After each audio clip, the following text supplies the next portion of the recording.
God has really brought him a long way. He's been through a lot in his life, and the devil at one point had his hand upon his mind and his life and was trying to take him out. And God rescued him from that. So he's going to share his special story with us tonight. So help me welcome up David Tavor.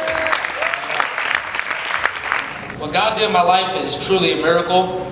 I wouldn't be here today, and a lot of times people say that, but I really wouldn't be here today if it wasn't for Jesus and for what he did in my life. And I want to speak to you guys about what he's seen me through, how he rescued me, my mind, the situation he took me out of. And I'm blessed to say that I know God as my healer, not only as my Savior and not only as Jesus, but he really healed me. At 19 years old, I went through a depression. I was about a year and a half out of high school. You know, a lot of you guys are in high school. I was a year and a half out of high school, and I didn't know what I was going to do with my life. You know, I had a job, I had a car, things were all right, I had friends, and, you know, things were not too bad. But for some reason, I went into a deep depression. I can't explain why. There wasn't a traumatic experience in my life to where I said, okay, I'm depressed or I hate my life. It was a spirit that attacked me. It was the enemy who really came against my life. I didn't want to kill myself, but I felt like my life is worthless. My life is useless. And if it's taken from me, I'm okay with that. You know, and that's how deep the depression was. That's how the enemy had me blinded at that time. You know, he told me, your life is worth nothing. You're never going to amount to anything. You know, your family may be pastors, your dad may be a pastor, your brother. But the enemy said he had a different plan for my life, and I bought into it at that time. I was just empty inside, you know, empty inside. I would think, man, if I don't wake up tomorrow, I'm okay with that. If I end up in hell, I'm okay with that, because I was torn inside. I never felt a pain like that before.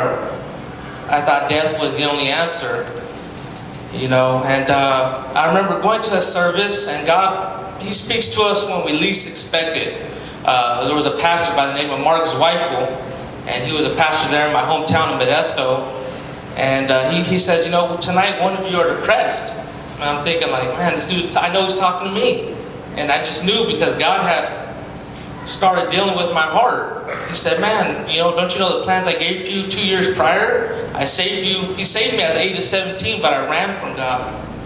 I was running from Jesus, you know. And he says, God didn't call you to be depressed. God didn't call you to be useless or live a purposeless life. And then he tells me, come up and let me talk to you. So I'm standing here, and Pastor Mark says, you haven't only been called to defeat the lion or the serpent or the bear. He goes, but you have been called to defeat giants. I started thinking about it. I'm like, man, I'm going to go through some heavy stuff. You know, I'm going to go through hell. That's why I started thinking. I was like, because God has something so great for my life, but I thought he had nothing. But I started thinking, man, God, I don't know what I'm going to go through. I don't know what you're going to take me through. I don't even know what you're going to see me through.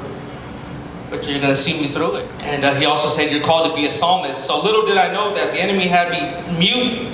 The enemy had me quiet. But God wanted me to be an encourager, to encourage others. You know, he's always had that on my heart. You know, I'll randomly text people, hey, this, that, and the other thing. Or I'll talk to people at church. And it's because I was lifeless. God has given me life back, so I have to give life to others, you know. And that's how I truly feel. And that's something I hold dear to my heart.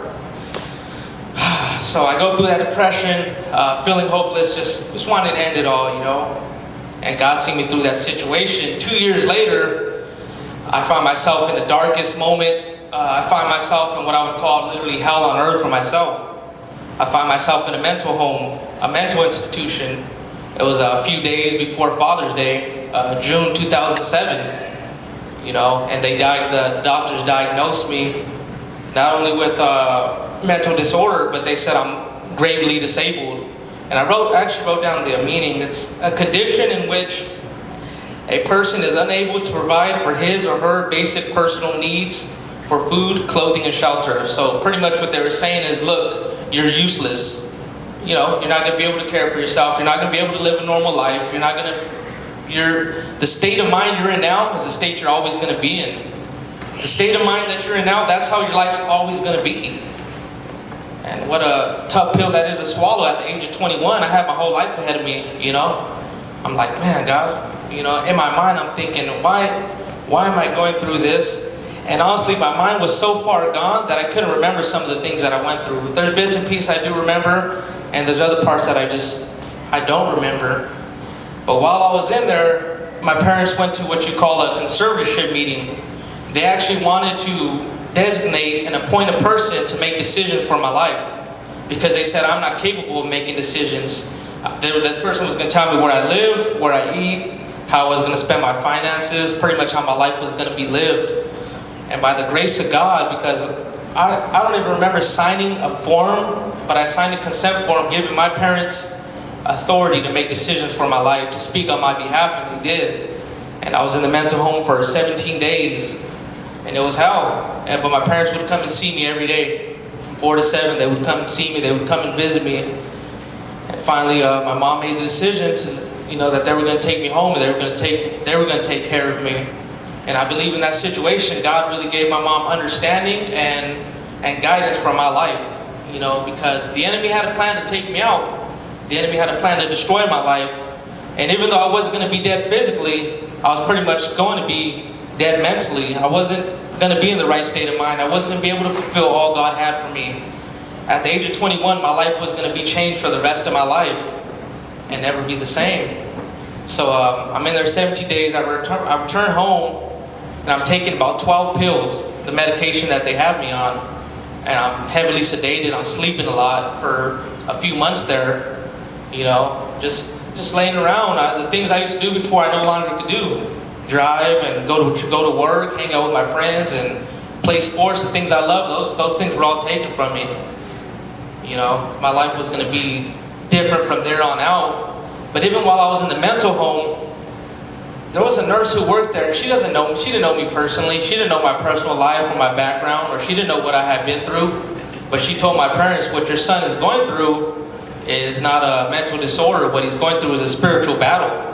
You know, when we think of spiritual battle, we think of warfare. We think of, you know, okay, we don't think of the enemy's going to make me sick or no, but this was the way the enemy attacked my life. You know, and the only way I could get through what I got through was just the prayer of my parents, my family, my friends, and also my church. I had such a great support system. I had people that just loved me unconditionally. They helped me live life again. You know, they helped me get through what was the most impossible of situations. They helped me get to that, you know, get back to normal health. You know, and through my story and through what God's seen me through, I think the greatest thing is that it shows His power, and that prayer really does move the hand of God. You know, even now I believe that just by the simple touching of hands, we can actually heal people. I might be crazy to think that, but that's the way I believe, because I've been there.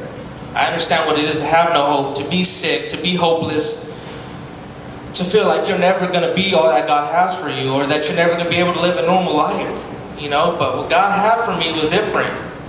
God really had a healing in store for me that I had no idea about. You know, I just thought, hey, this is the end of my life. This is what my life is going to be like. I'm going to accept life from here on out for what it is. And there's nothing greater for me. But women from the church would come over. They start praying over me, start praying over my room. That God does answer His prayers. That God does hear you. And even if you feel like nobody understands what you're going through, or nobody understands you, God always hears your prayers. And He's always waiting for you to come with them.